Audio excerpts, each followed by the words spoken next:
On the military side, a couple of things that are still true and will be true whether the Iranians comply with the rest of the deal or not. Number one, their nuclear program has been completely destroyed. Their capacity for enrichment, the facilities at which they were using to develop enrichment and develop a potential nuclear weapon, those facilities are still destroyed. Their conventional military is still destroyed. Their capacity to threaten their neighbors is still largely gone, and now we see whether they are willing to comply with the next step of the president's peace plan. As you all know, the part of the peace plan, the part of this MOU that I think have been most misrepresented by certain parts of the media is the idea that the Iranians get all these benefits. You will hear things about $300 billion or $24 billion or this or that number of money or amount of money, and the simple fact is that the only way the Iranians get any of those resources, not a single penny, by the way, from the United States of America under any circumstances, but the only way that they would ever get any benefit of the bargain is if they comply fully and change their behavior. And so you really have a win-win situation for the United States of America. If the Iranians don't change their behavior, their military and their nuclear program is still destroyed. If they do change their behavior, then they are going to have a transformative relationship with the Middle East, and the Middle East will have a transformative relationship with the people of Iran. That's a win for the American people and for the President of the United States, regardless of which option the Iranians ultimately choose. We obviously want them to choose the right option. The interesting thing about their system, and I think it's important for the American people to appreciate this point in particular, is that there are real divisions within their country about how exactly to proceed. And what we've seen over the last couple of months is that the pragmatists within the Iranian system, the people who really do want to transform their relationship with the Middle East and with the world, those people are winning the argument. The United States wants those people to win the argument. The United States wants to have a better relationship, but in order for that to happen, the Iranians have to perform. And if they don't perform, as we've said before, they don't get any of the benefits of the bargain. So what I'd ask all of you is just to report honestly that the United States isn't giving up a cent of money to Iran, and even the economic benefits, the sanctions relief and so forth that comes along with this bargain only happens if the Iranians perform. So with that, I want to say thanks to all of you. It's good to be with you this morning, and I'll kick it over to questions. Let's start right over here to the right. Thank you, Mr. Vice President. I wanted to ask a follow-up on something you just mentioned. You talked about the possibility of the current Iranian leadership fundamentally changing their behavior. Do you think that the current Iranian leadership recognizes the leverage that the U.S. holds over itself economically and militarily enough to actually go forth with fundamentally changing their behavior over the long term and going about things differently? So I certainly think they recognize the leverage that the United States has over them. We've seen that in a number of our conversations. We've seen that just in their behavior over the last couple of days. They certainly recognize that the United States has great leverage. Will that ultimately lead to a change in behavior? I don't know. I've seen skeptics of the deal. People say the Iranians will never change their behavior. Well, maybe that's true, and if so, they don't get any of the benefits of the bargain. But isn't it worth trying? Isn't it worth seeing whether this incredibly weakened position that the President of the United States has put the Iranians under, whether that motivates them to change their behavior, not just vis-a-vis the West, but vis-a-vis the Middle East? And one of the interesting things about this is, the technical details of this we can, of course, get into. There are going to be any number of opinions about the negotiation, about where it's ultimately going to go. But I tend to think that you should trust the people who know the Iranians the best and who have the most to lose. What are the Gulf Arab states saying about this deal? What are they saying about this deal compared to the JCPOA in 2015? This is the Obama nuclear deal. Well, back then, they hated that deal. They felt like it empowered the Iranians to be bad actors across the region, and of course that's exactly what happened. They were right about that. What are they saying about the president's peace deal? They're saying this is an amazingly transformative thing for the region because either way, we and the broader region win. Iran is weakened, their nuclear program destroyed, their economy in desperate straits, and if they change their behavior, big things are going to happen for Iran and for the world. If they don't, no skin off our backs. Either way, we win, and that's the way the president has set up this deal and this negotiation. Thank you, Mr. Vice Yep. President. Just a quick housekeeping question, which I think you answered in your topper, but did the 60-day period officially begin yesterday? I would say the 60-day period officially started today. It was signed late, and it may have even been signed technically because of the time shift, I think it signed technically today, Iran time. So yes, the deal started yesterday. We're going to start the 60-day clock today. Go ahead. Can you help us understand President Trump's shift on his stance for Iran's ballistic missile program? Initially, it was a key objective to dismantle it. Yesterday, he said it would only be fair if they had some, if the countries around Iran also had some. So when and why did that change? And will the final agreement have any restrictions on these missiles? So we destroyed a substantial number of their ballistic missiles and their ballistic missile launchers themselves. It's not just the bullets, but it's the actual gun. And that's what we were extremely effective at in destroying during the last 3 months of the campaign. All the president said yesterday is that, of course, countries don't give up the right of self-defense. Israel doesn't give up the right of self-defense if Hezbollah fires rockets or drones at Israel. The Iranians don't give up the right of self-defense in their country, but we do expect that as part of the final deal, they are not going to be able to build the kind of missiles that can broadly threaten the entire world. And that's what the President of the United States said yesterday. And look, I mean, it's very simple. You can't tell a country, whether Israel or Iran, they're not allowed to have any self-defense. That's not what the president has asked. That's not what the president has requested. But as part of the final deal, what we want to see is Iran not funding regional instability, funding regional terrorism, and of course trying to rebuild their nuclear weapons program. That's the main thing. The nuclear weapons program is destroyed. It is gone. If the Iranians decided tomorrow to build a nuclear weapon, they simply don't have the capacity in order to do that. What we're trying to ensure is they don't rebuild that capacity, not just a year from now, 2 years from now, but many, many years from now, so that our children never have to worry about a state sponsor of terrorism having a nuclear weapon. Thank you, Mr. Vice President. You were just saying that you're hoping this deal would prevent Iran in the future from getting a nuclear weapon. But from what's been put out there of the MOU, I'm curious, how does the MOU reflect that in the future Iran will not in fact get a nuclear weapon? What's stopping them from down the road, to your point, rebuilding and restarting from where we were pre the war? Well, number one, they would have to get a lot of money in order to rebuild their nuclear program. You're talking about billions and billions of nuclear infrastructure that the United States destroyed. In order for them to rebuild that program, they would have to get a lot of money. And we have them in an economic chokehold right now that we're not going to release until they fundamentally change their behavior. What would that look like? That would mean a real inspections regime. That would mean a real enforcement regime. As the MOU contemplates, that would mean the destruction of their enriched stockpile. All of these things are the sorts of steps you're going to take if you're serious about ending your nuclear weapons program. And that, again, is why I go back to this fundamental trade that's built into the deal. They need money to do anything.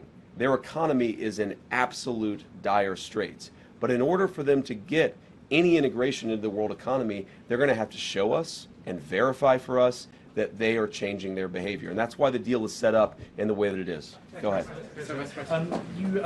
President Trump said yesterday that he was going to blame you if the talks with Iran go sideways. Are you worried that he's going to make you the fall guy? No, not at all. I mean, I think the president was joking, but as he often does. But no, I think, look, the entire team has worked very well on this, and we've got this thing to a very good place for the American people. Now, I have seen some progressive criticisms of me personally saying, what experience does the Vice President of the United States have with hostile, high-stakes negotiations?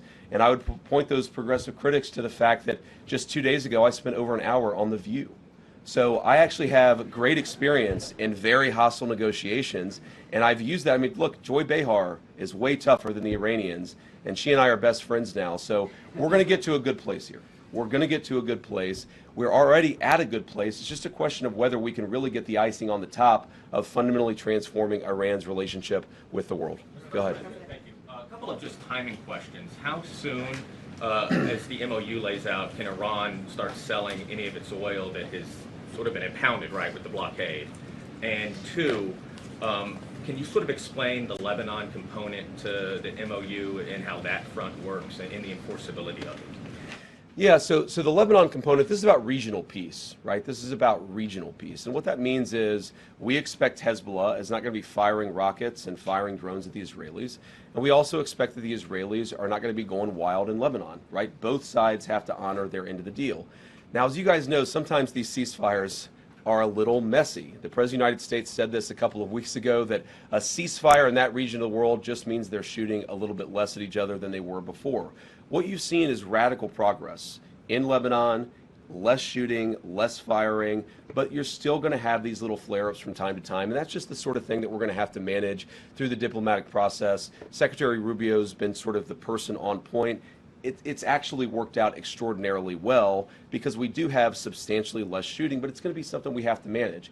And eventually what we want to see is the Lebanese government, the elected representatives of the people of Lebanon, who are able to police southern Lebanon so that Hezbollah has not taken over the country, the Israelis are not threatened, and then consequently the Israelis are not attacking southern Lebanon or Beirut either. That's the plan there. You asked about the Iranian oil. Look, one of the interesting things that you've seen is that the Iranians have been completely unable to sell oil, not because of sanctions, but because of the blockade. Fundamentally, the thing that we have done here, the original, what we give, what they give, is that we said we're going to lift the blockade, we're going to allow you to sell some of your oil, and they're going to open the Strait of Hormuz. We see that process starting to work already. It's going to take a little time before it picks up fully, but that's where we are today. Go ahead. Thank you, Mr. Vice President. The MOU, just on the Strait, the MOU guarantees these 60 days of toll-free passage, but after that it has, of course, led to a regional dialogue with Oman and Iran deciding the future governance of the Strait. A senior U.S. official told us yesterday that they expect Iran to push aggressively on this, but also that Gulf states won't allow any kind of tolls. How strenuously will the U.S. fight to keep tolls out of the Strait and keep any fees away from the future Strait commercial traffic? And are you going to leave it to the Gulf states to kind of fight this battle? Well, first of all, we believe international waterways should be free of tolls, and that's been our position. That's what you see, of course, in the 60 days of the MOU. And when you say it leaves it open, it doesn't really leave it open, except in the sense that, of course, the final negotiation is going to set the terms of what comes afterwards, right? You said, I think that it's the Omanis and the Iranians, but it's actually the MOU contemplates that the Omanis, the Iranians, and the Gulf Coast Coalition together will figure out a proper security framework for the Straits in the future. And what I mean by that is that we don't ever want this to happen again. Right? That's not about tolling. That's about ensuring that the Straits are never used as a choke point for the global economy ever again. It's frankly not what the Iranians want. It's not what the Omanis want. It's not what the GCC wants either. So what we're going to do, of course, working with our allies in the region, is to ensure that that is reflected in the final deal. And if that's not reflected in the final deal, there's not going to be a final deal. And that is, I keep coming back to this fundamental structural point of this negotiation, which is that we have all the cards. If the Iranians want the benefits of the bargain, they have to give us the things that are necessary to get those benefits. Go ahead. Thank you, Mr. Vice President. We'll do both. Okay. Both you guys. There's one in the white and then one in, orange, I think. What about the pink? I'm sorry? Okay. Maybe I'm colorblind. It looks more orange to me. I don't want to have a debate about that. Orange, pinkish. You go first, and then in front of you can go second. Me first. Thank you, Mr. Vice President. How does the points about granting some immediate waivers on sanctions, especially from the Treasury Department, how does that square with the Iran Nuclear Agreement Review Act? And are you planning on briefing Congress on this portion? Yeah, so I talked to James Braid, our head of OLA. We do plan to brief Congress very soon. I believe that they got the formal copy of the signed document this morning, and if not, they're going to get it at some point later today. We are planning a briefing. I believe right now the House is out of session, the Senate is in session, though maybe I've reversed that.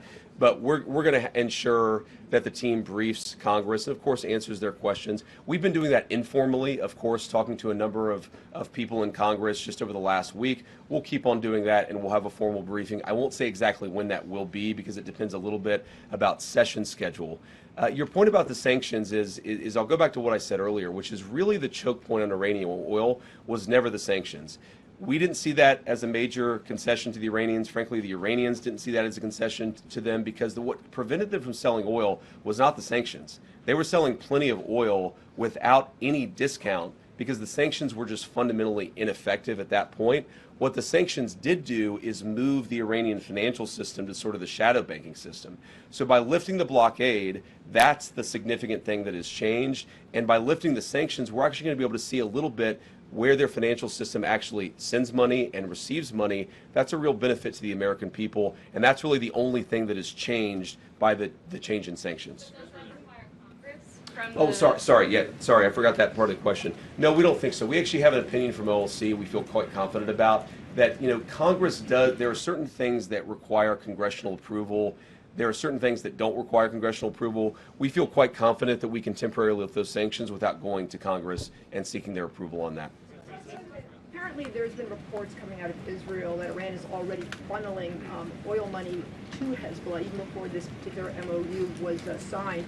And how exactly is the U.S. looking at this? If we're talking about behavior on part of Iran, I mean, October 7th happened, and if there's concern that perhaps Hezbollah could end up doing some sort of attack on that scale, then how exactly are we talking about the reaction from the United States if we're talking about perhaps a humongous scale attack that actually could happen? Are we waiting for that type of attack?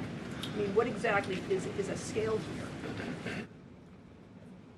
Sorry, you said what exactly is a scale? Yeah, well, I mean, like, what type of attack would it take to actually get a reaction from the United States to say, okay, now we're actually going to start dropping bombs on Iran for having bad behavior? Well, we don't want a scale of any attack. Any attack, whatever its scale, is unacceptable under this agreement.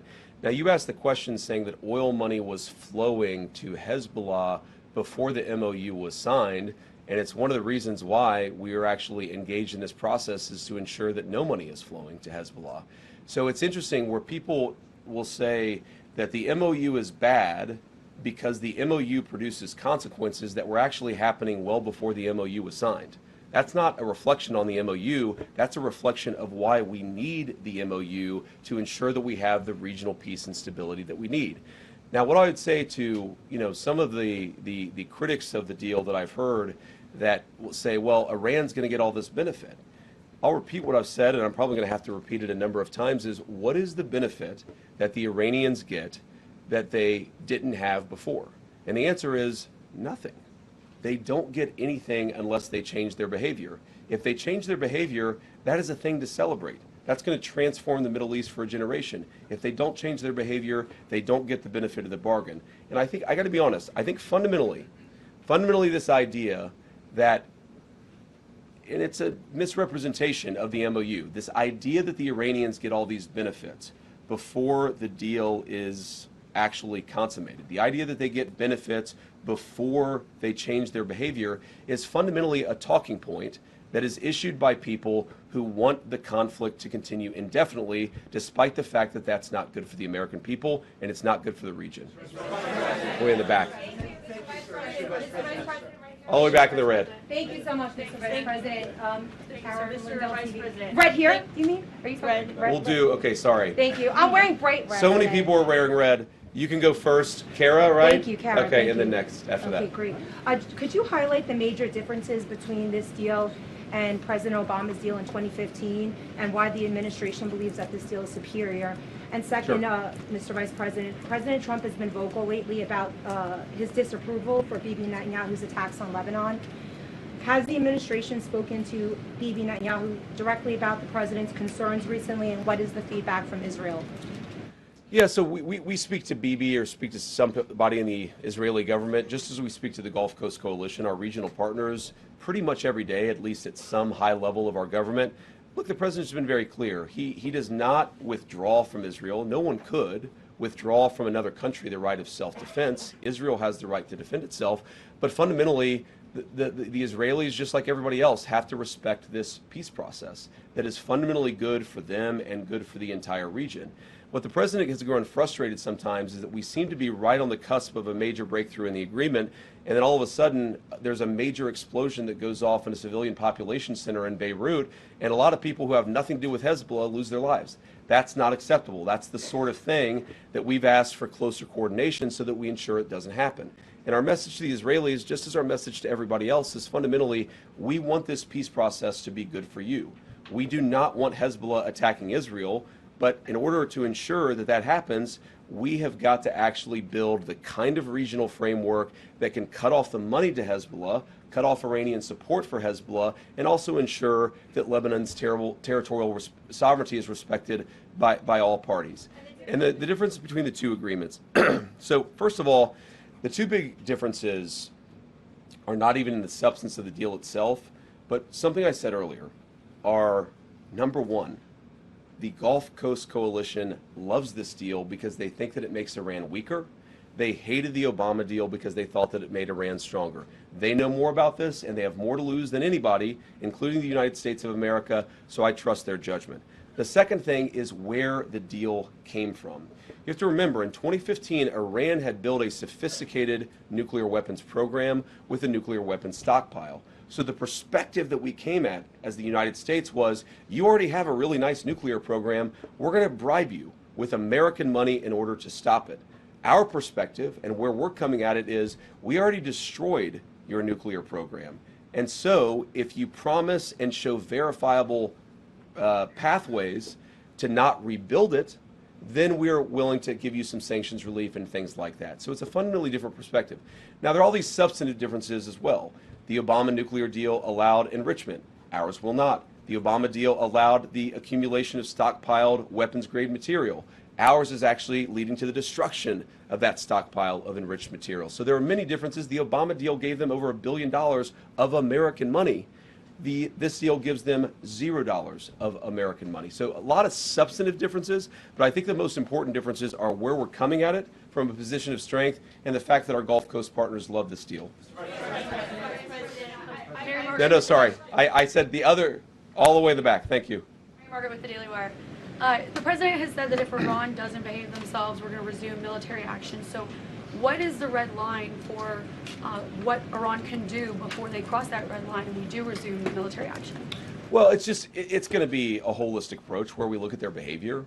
Are they funding terrorism? Are they leading to attacks of other people? Are they trying to get centrifuges to redevelop their nuclear weapons program? There are all these questions that we're going to ask about whether they've actually changed their behavior. Do they allow the inspectors in as they have promised that they would do, or do they refuse to allow those inspectors in? A whole host of things we're going to see. We're working towards a very successful resolution of this process. But again, it takes two to tango. And what the president's just saying is that we maintain economic, diplomatic, and military leverage that nobody else in the world has. So if the Iranians want to change, great.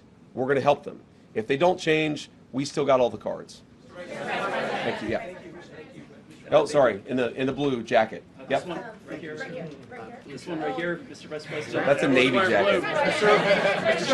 Should we have a debate about the difference between blue and Navy? Not that guy, because you give a speech whenever you ask a question. I'm going to give her an opportunity. Hold on. Guys, you're speaking over the person who's asking the question. There's been a lot of frustrations with Americans, particularly about the gas prices. You touted the fact that they're coming down. The president has gone on Truth Social touting this. But when should they expect to see gas reach that $3 threshold? Well, I'm not an economist, and I think even the economists would get this wrong, but the fact that you've seen gas come down about 65 cents a gallon on the national average, and the fact that you see oil prices that are basically close to where they were at the very beginning of the conflict, I think you're going to see a substantial reduction in gas prices. I'm not going to predict the exact price. If I was able to do that, I might be in a different business than politics. But we do think you're going to see significant relief at the pump on top of what we've already seen. Thank you, Mr. Vice President. You keep saying that Iran will only reap economic rewards if they comply and change their behavior. But under this deal, they are being allowed now to sell their oil freely. Again, how is that not a financial benefit? And they're being allowed to do that without making any new concrete nuclear commitments. So can you explain how is that not lopsided? Well, first of all, they've made very concrete nuclear commitments. They have committed to the destruction of the highly enriched stockpile that they have in their possession. But number two, all we've done is lift the blockade in the Straits of Hormuz. We basically returned it to where it was before the conflict. The blockade is off. We put that in after the conflict started. The Straits are now open. That's not a new benefit to the Iranians. They were selling oil for many, many years, well before we ever put the blockade. We opposed that blockade. They stopped selling oil, and now we've lifted the blockade in order to promote the free flow of energy across the world. Go ahead. A U.S. official described having secured some of these quote-unquote gentlemen's agreements with Iran on certain aspects of the negotiation. So when it comes to highly enriched uranium, can you walk us through what's been secured, even in these kind of gentlemen's agreements, on how exactly they're going to get rid of the stockpile? Are there agreements on low-grade enrichment? How long is the moratorium on enriching uranium for Iran? And are any of these gentlemen's agreements written down anywhere? So some of them are written down, but fundamentally, whether they're written down or spoken, this is why we structured the deal that we did, because we don't trust words. We trust action, and we trust conduct. And so we're going to reward conduct, and we're not going to reward any words, whether they're written on a sheet of paper or not. There's a lot of discussion, the MOU, the gentleman's agreements, the final deal. Words don't matter, ladies and gentlemen. We're about verification. And so what we're going to do is to say, if they do the things that they have promised to do, they have promised not to enrich. They have promised that they would allow inspectors in to destroy that highly enriched stockpile, and then, of course, it's not usable anymore. You take it somewhere else. They promised a number of things, and that's why the deal contemplates a number of benefits if they do those things. But it doesn't do anything if they don't actually meet those promises. Go ahead. Follow up on that, sir. Go ahead. If they don't follow through with their commitment, will the U.S. go back to imposing sanctions and the blockade, or does Iran get to keep some of the concessions that it has already secured? Well, first of all, the sanctions are still on with the exception of the oil sanctions, which I talked about were no longer effective. The purpose of the oil sanctions is to drive down how much Iran is charging for a price for a barrel of oil. Those sanctions had stopped being effective. The blockade is what's effective. And again, that's the thing that has changed in accordance with them opening the Strait of Hormuz. No sanctions will come off unless they perform the benefit of the bargain, and every sanction will come back on. Like hypothetically, let's say 2 years down the road, they've done what we need to see on the nuclear program, and we release the sanctions as the deal contemplates. Then they decide they're going to start rebuilding the nuclear program. Then, of course, those sanctions are going to come back on. And that's why it's really kind of like a dial. As they dial up their good behavior, we can dial up the economic relief. If they dial down their good behavior, we can turn it off. It's the good thing about having the leverage, and it's a good thing about being the United States of America, where we just fundamentally have so much influence in the world financial system. Go ahead. Thank you, Mr. Vice President. Thank you, Mr. Vice President. Leader Thune said it's unrealistic to get the Save America Act passed by attaching it to FISA, which is what the president's looking for. Do you believe this is possible? Well, why don't we try? Why don't we try and at least force people to vote against it? One of the things that sometimes frustrates me about the legislative process is that people will go into it saying, this isn't possible, therefore we're not even going to try. Well, let's actually see. Let's try it. And if it's not possible, then let the people put their name on it. This is also good for the American people. How many American senators know that the American people love the Save America Act because they believe in voter ID? But how many of those same senators don't want to vote for it because they know that the radical elements within their own party would punish them for it? Let people go on the record and actually answer to the American people, which is why I think we should do exactly as the president said. Rob.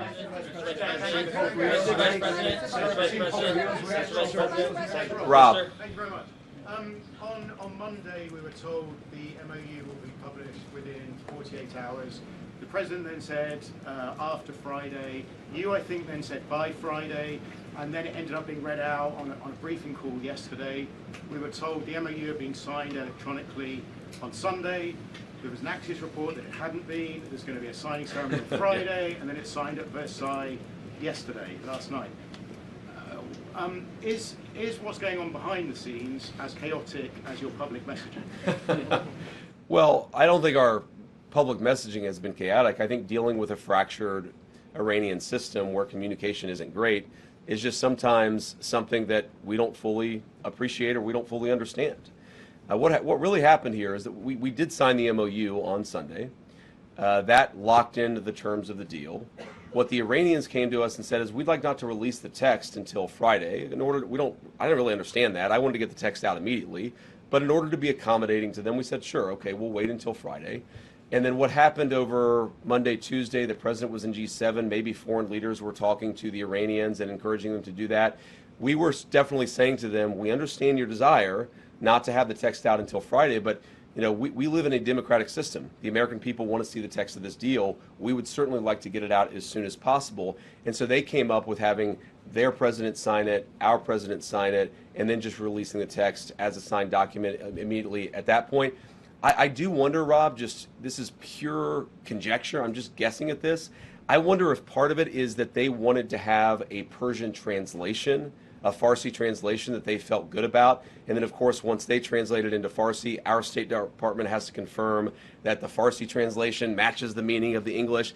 I think that is part of what was going on here. But the text is out there now. We said that we would be transparent about it. But the reason why it went back and forth a little bit about when exactly the text would be released is just we were trying to show good faith to the Iranians, who, for reasons I have no idea, cared a lot about how the text itself was rolled out. Blue tie there. Thank you very much. Thank you very much, Mr. Vice President. As you know, because you were involved in this process, the MOU allows for Iran to sell its oil right away, which means that Iran can take in on a monthly basis tens of millions of dollars. Iran's economy was in tatters. How is this not essentially giving a lifeline to Iran economically? And what's to prevent Iran from using all of that money, all of those millions of dollars, to prop up its proxies in the region? Well, the number one thing is that we actually see where the money moves now because of what we've done with the financial sanctions. We actually know where the money is going to move. And so we have great confidence that we're going to be able to see if they try to fund terrorist organizations, we're going to be able to see that. But you said that millions of dollars is a lifeline. Right now, the Iranian nation is a nation of 94 million people. Their economy is in a free fall. They have sky-high inflation, and fundamentally, about $1 trillion of damage to their industrial base was caused over the last 3 months.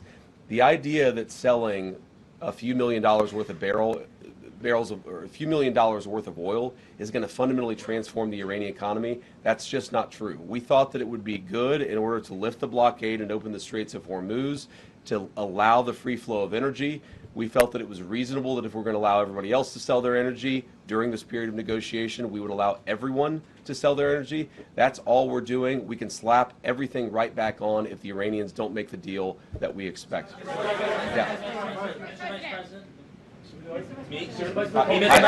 Either one. Either one. Yeah, no, yeah. Guys, how about both of you? Go ahead. Mr. Vice President, so President Trump said we'll finish one, talking about Iran.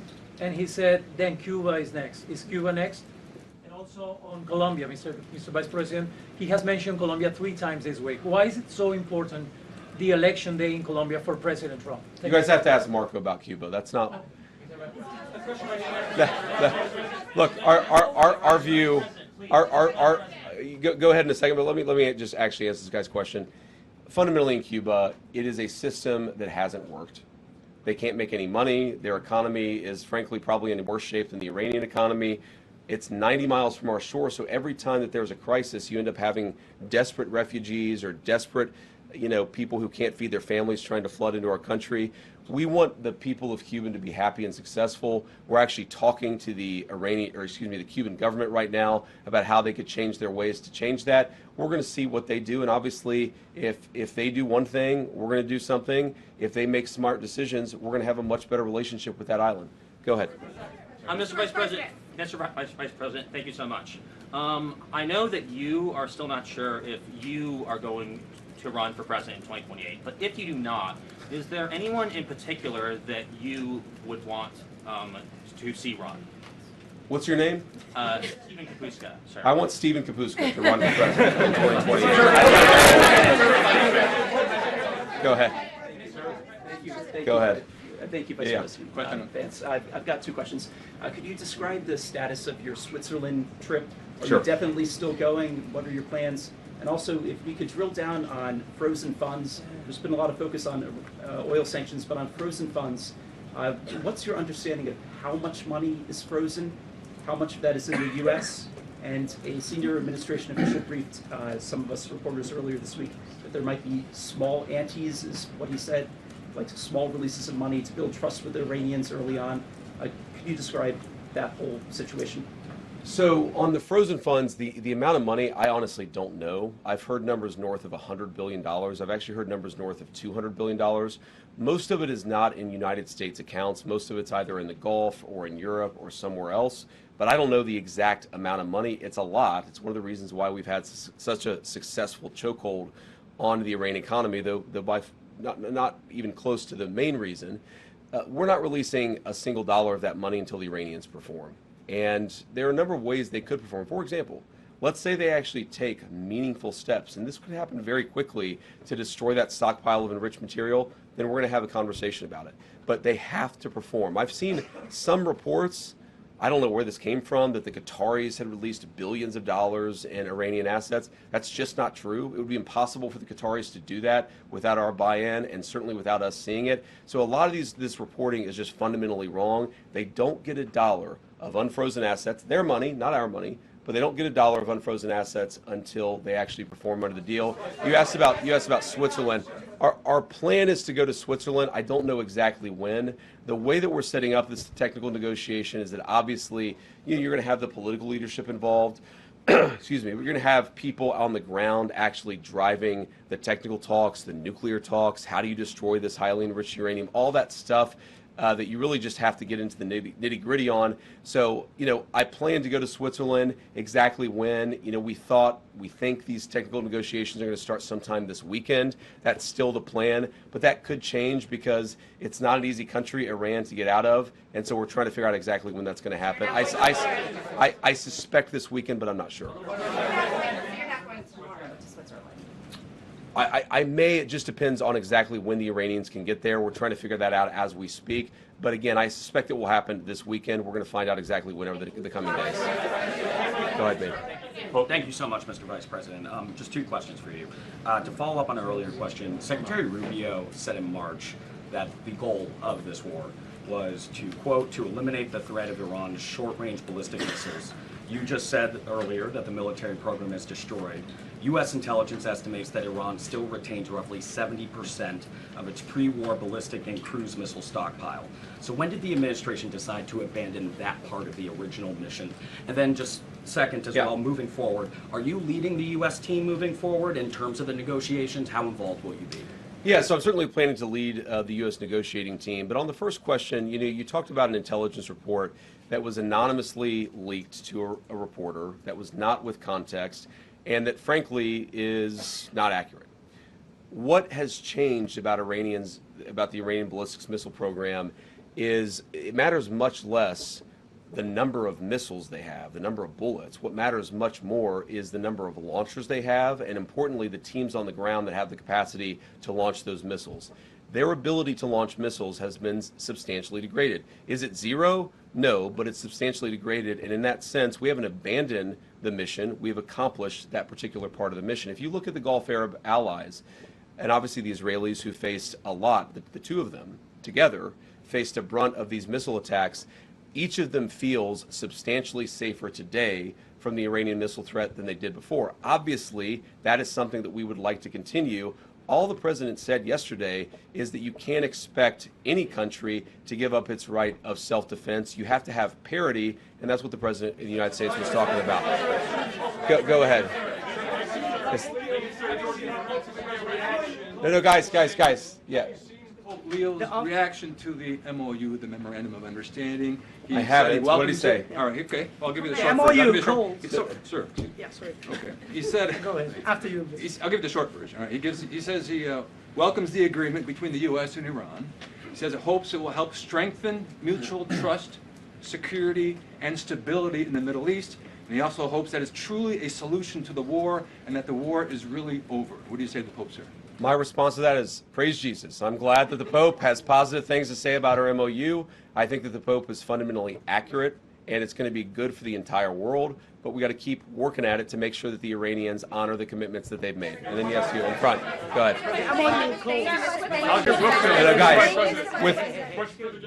With the thing is, there's so many people in here, I could say the red tie, and then 9 of you start shouting at us. The burgundy tie? The MOU calls for a U.S. There we go, that guy. Yeah, sorry. Thank you. The MOU calls for a U.S. troop withdrawal from the Gulf region tied to the final deal. Can you say whether the drawdown will affect U.S. forces past Iraq and Syria, where American troops currently help protect Kurdish-held areas from Iranian-backed militias? Okay, so the drawdown contemplated, again, this is the final deal. This is assuming that the Iranians comply, that they give us verification, that they take real substantial conduct towards this peace agreement. What we're saying is that we will withdraw troops to the pre-conflict level, meaning we're not going to keep a couple of extra aircraft carrier groups over there. The Iranians don't want that. Frankly, we don't want that either. Go ahead. Yeah. Is not going to be funding that $300 billion fund. Who exactly Sure. is funding that? Is that private companies? And I also noticed that your voice is hoarse. Are you sick? Have you been using your voice a lot? Well, I've been on a bit of a book tour the past couple of days, but I can't promote my book here in the White House press briefing room. I had a cold about a week ago. That and talking a lot about this deal and talking a lot about the book, I'm definitely a little bit hoarse. But you asked, your first question was about Is funding that $300 billion? Oh, I see. So what's interesting about this is there is a great desire from the Arab world and from outside the Arab world to actually get involved in Iran if they behave properly. So, for example, let's say the United Arab Emirates, who've been a great ally over the last, not just few months, but over the last many years, let's say that they would like to invest in building a power plant. That actually is impossible right now because of the way that U.S. sanctions work. And so what we're saying is that if you behave, and if the Emiratis themselves want to build a power plant, then we will do the sanctions relief necessary to make that possible. The good thing about that is that it actually creates integration, which is leverage. A world where the Gulf Coast Coalition has greater leverage into the Iranian economy is a world where the Iranians are going to be heavily prevented from misbehaving. So it's a lot of the Gulf Coast Coalition, again, they see that Iran is weakened, they see there's an opportunity to build a new relationship there, and they're saying if they behave, and if the United States is willing to allow this to happen, then absolutely we want to change our relationship with Iran. No, well, I mean, I assume that in the United Arab Emirates there would be private money and so forth that would be part of this. But again, this is so far in advance because it assumes a transformation in Iranian behavior. Sir.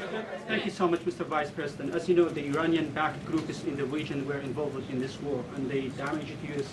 facilities and your allies as well. How does this agreement affect Iran-backed groups across the region, especially the Iranian-backed groups in Iraq? And my second question, this agreement requires Iran to stop attacking the Kurdish opposition in Kurdistan region, which they did 2 days ago. So what this agreement does fundamentally is it requires Iran to behave like a normal country. And if it doesn't, as so many people think that it never will, then it doesn't get any of the economic benefits. And if they do, then that's a great thing for everybody. It's a great thing for the Kurds. It's a great thing for anybody who has been under the brunt or under the threat of Iranian-funded terrorist organizations. The expectation is that Iran will stop that, and if they don't get the benefits of the bargain. John. Thank you, Mr. Vice President. Many of the colleagues that you served with in the U.S. Senate and Republican Conference have criticized this deal over the last 24 hours. What is your message, Mr. Vice President, back to them? So I guess I would say to anybody, any of the critics, is number one, have a little bit of faith in the President of the United States. The idea that he is going to strike a deal that's been bad for the American people, it's preposterous. He is the person who has had the courage to fundamentally transform our relationship with Iran and with a lot of other countries over the last year and a half. He believes in this deal. He is going to see it to completion, and if the Iranians don't comply, we still have every single tool and point of leverage that we have today. That'd be message number one, is have a little faith in the President's ability, given that he's got us this far, to take us the final step. The second thing that I would say is so many of what I've read or heard that people believe about this deal is just fundamentally untrue. It is a memorandum of understanding. It is fundamentally a principle that, yes, the Straits of Hormuz are going to be open immediately, and they already are. Yes, they're going to give up their highly enriched material, but they've got to actually do it. It's about conduct. It's about rewarding good conduct and punishing bad conduct, which in some ways is what we've been doing for the last 3 months vis-a-vis that country anyway. So many of the criticisms, I saw Lindsey Graham came out with a positive statement after expressing some concerns. I think that when people get to understand not just the agreement, but our negotiating posture as a country, they will realize this is an excellent thing for the American people, but that's part of our job. We've got to tell the story about what this means for Americans, how it's going to make all of us safer and more prosperous. That's why I'm here talking to everybody, and we're going to keep on telling that story in the days and weeks to come. Go ahead. Thank you, sir. Jordan Conradson with the Gateway Pundit. I want to talk back to the Lebanon component of the deal. There's a report in Axios that Netanyahu's fuming over this. Israel doesn't feel bound to the MOU as it relates to Lebanon. If, as you mentioned, your frustration with Israel striking in Beirut, hitting apartment buildings, if that continues, could it torpedo the deal? And what would the U.S.'s response be to a broader war in Lebanon involving Israel and Hezbollah? Yeah, well, I don't want to get into hypotheticals that could torpedo the deal, because I think the president's expectation is that all of our friends, the Israelis, the Arabs in the region, we're going to work together and actually see this deal to completion. Now, I saw the Axios report, that Netanyahu is fuming. That's not reflective of the conversations that I've had with him, but maybe he's saying something to somebody else that he's not saying to me. What I will say, and this does bother me, is that you've seen people within Bibi's cabinet who have come out and attacked the deal, and in some ways very personally attacked the President of the United States. And I guess my message to them would be twofold. Number one, Donald J. Trump is the only head of state in the entire world who is sympathetic to the nation of Israel at this moment in time. And he happens to be the head of state of the world's superpower. If I was in the cabinet of the Israeli government, I might not be attacking the only powerful ally that I have anywhere left in the entire world. And the second message I would give to some of those cabinet members, Bibi, to his credit, has not gone down this path, but to some of these cabinet members in Israel who are attacking the President of the United States, the other thing that I would say is that over the last 3 months, 2/3 of the defensive weapons that have protected your homeland have been built by American hands and paid for by American tax dollars. The problem for Israel is not Donald J. Trump. And anybody in Israel who thinks their biggest problem is the President of the United States needs to wake up and smell the reality of the situation that country is in. Thank you all. What have you learned about going to war against Iran?